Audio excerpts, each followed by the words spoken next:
l'ascension spirituelle, trouver un sens à l'épreuve de la foi.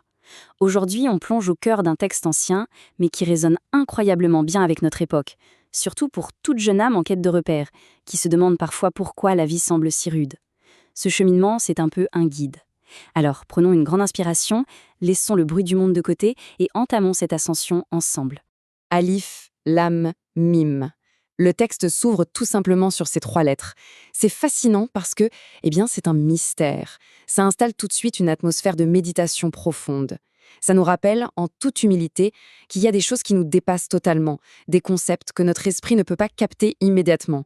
Et honnêtement, c'est le point de départ idéal, une vraie invitation à l'humilité avant d'entrer dans le vif du sujet. Et là, on tombe sur cette question qui vient doucement secouer nos certitudes. Les gens pensent-ils qu'on les laissera dire « nous croyons » sans les éprouver? C'est tellement d'actualité. On a souvent tendance à clamer nos convictions haut et fort. On dit « je crois, je m'engage ». Mais est-ce qu'une simple parole suffit?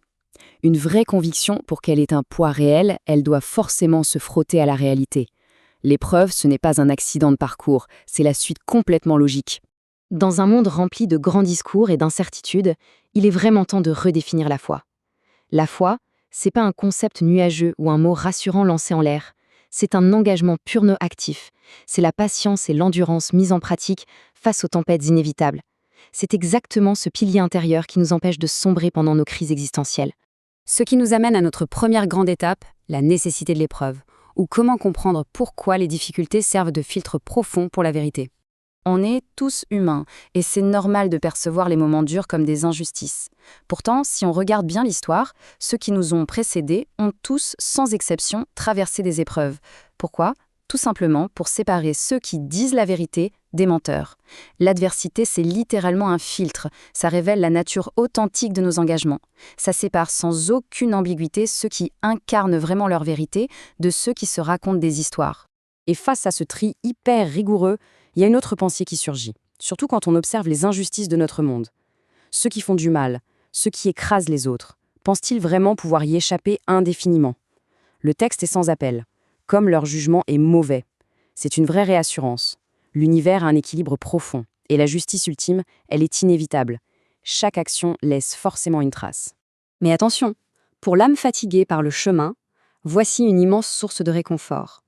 Pour l'âme espérant rencontrer le Créateur, le terme fixé va certainement venir. Pour toute personne qui espère sincèrement la paix, ce soulagement n'est pas juste un vague espoir, c'est une garantie absolue. Le moment de paix est programmé. Aucune de nos peines silencieuses ne passe inaperçue. Passons à la deuxième partie, l'effort pour soi-même. Il s'agit d'embrasser la lutte intérieure pour notre propre élévation spirituelle. Alors là, on touche à l'un des concepts les plus puissants du voyage.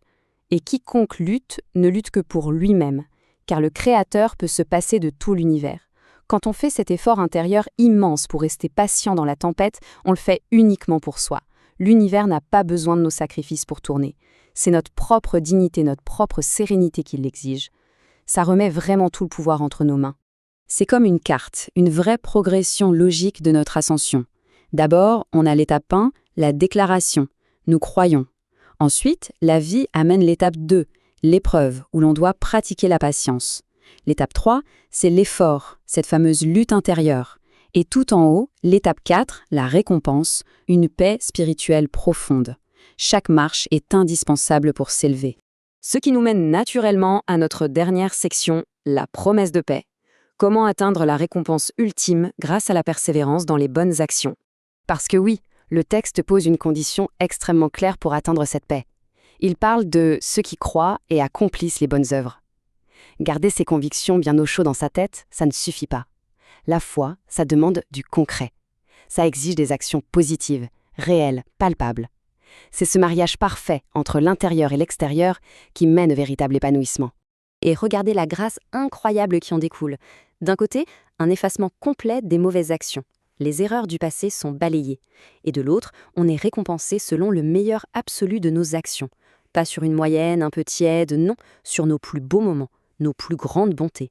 C'est une vision tellement lumineuse et optimiste de la nature humaine. Nous voilà au sommet de l'ascension. Et pour clôturer, une réflexion s'impose naturellement. Si chaque épreuve élève l'âme et efface nos faux pas, comment va-t-on accueillir la prochaine tempête? C'est une pensée qui change absolument tout. Ça transforme chaque difficulté en un tremplin vers la lumière. Alors, gardons cette idée bien vivante. Que la quête de sens continue et que la patience reste la plus belle des alliés sur la route.